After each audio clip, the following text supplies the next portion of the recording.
नमस्कार दोस्तों। आज की हमारी कहानी है सेठ जी की परीक्षा। बनारस में एक बड़े धनवान सेठ रहते थे। वो विष्णु भगवान के परम भक्त थे और हमेशा सच बोला करते थे। एक बार जब भगवान सेठ जी की प्रशंसा कर रहे थे, तभी माता लक्ष्मी ने कहा, स्वामी, आप इस सेठ की इतनी प्रशंसा किया करते हैं, क्यों ना आज उनकी परीक्षा ली जाए और जाना जाए कि क्या वो सचमुच इसके लायक है या नहीं। भगवान बोले, ठीक है, अभी सेठ गहरी निद्रा में है, आप उसके स्वप्न में जाएं और उसकी परीक्षा ले लें। अगले ही क्षण सेठ जी को एक स्वप्न आया।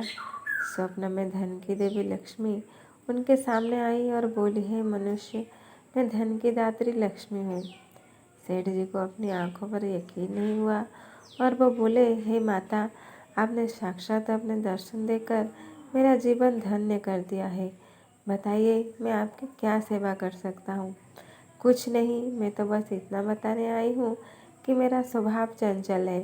हर वर्षों से तुम्हारे भवन में निवास करते करते मैं ऊब चुकी हूँ और यहाँ से जा रही हूँ। सेठ जी बोले, मेरा आपसे निवेदन है कि आप यहीं रहें, किंतु अगर आपको यहाँ अच्छा नहीं लग रहा है तो मैं भला आपको कैसे रोक सकता हूँ।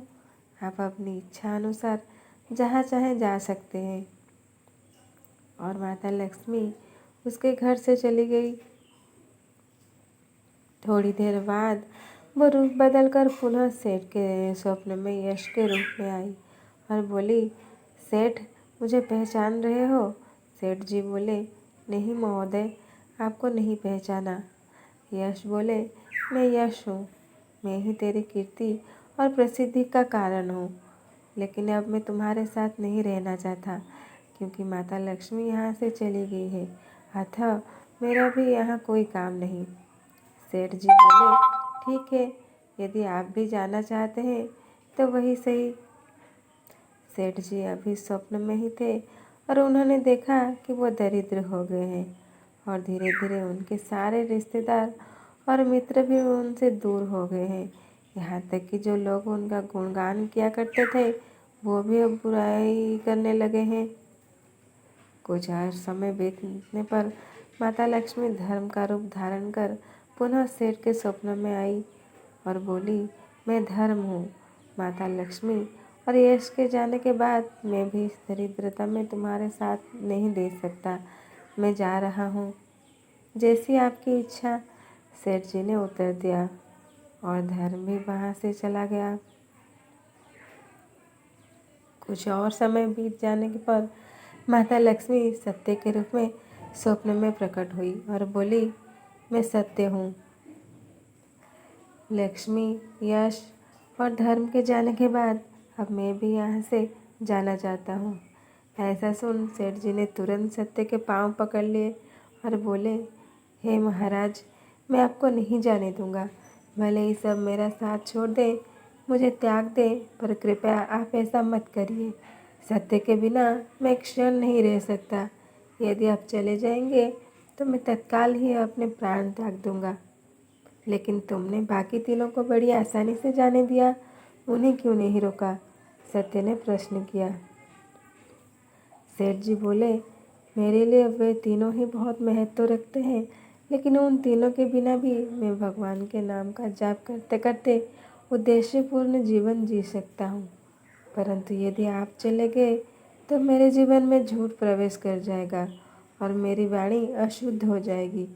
भला ऐसी वाणी से मैं अपने भगवान की वंदना कैसे कर सकूँगा? मैं तो किसी भी कीमत पर आपके बिना नहीं रह सकता।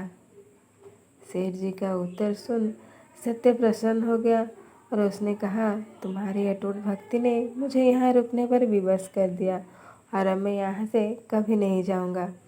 और ऐसा कहते हुए सत्य अंतर्ध्यान हो गया। सेठ जी अभी भी निद्रा में थे। थोड़ी देर बाद स्वप्न में धर्म वापस आया और बोला, मैं अब तुम्हारे पास ही रहूँगा, क्योंकि यहाँ सत्य का निवास है। सेठ जी ने प्रसन्नतापूर्वक धर्म का स्वागत किया। उसके तुरंत बाद यश भी लौट आया और बोला, जहाँ सत्य और धर्म है वहाँ यश स्वतः ही आ जाता है। इसीलिए अब मैं भी तुम्हारे साथ ही रहूँगा। सेठ जी ने इसकी भी आभगत की और अंत में माता लक्ष्मी आई। उन्हें देखते ही सेठ जी नतमस्तक होकर बोले, हे देवी, क्या आप भी पुनः मुझ पर कृपा करेंगी? अवश्य, जहाँ सत्य, धर्म और यश है, वहाँ मेरा वास निश्चित है, माता लक्ष्मी ने उत्तर दिया। ये सुनते ही सेठ जी की नींद खुल गई। उन्हें ये सब स्वप्न लगा, पर वास्तविकता में वो एक कड़ी परीक्षा से उत्तीर्ण होकर निकले थे। कहानी अच्छी लगे लाइक शेयर और सब्सक्राइब कर दीजिएगा। नमस्कार। जय जगन्नाथ।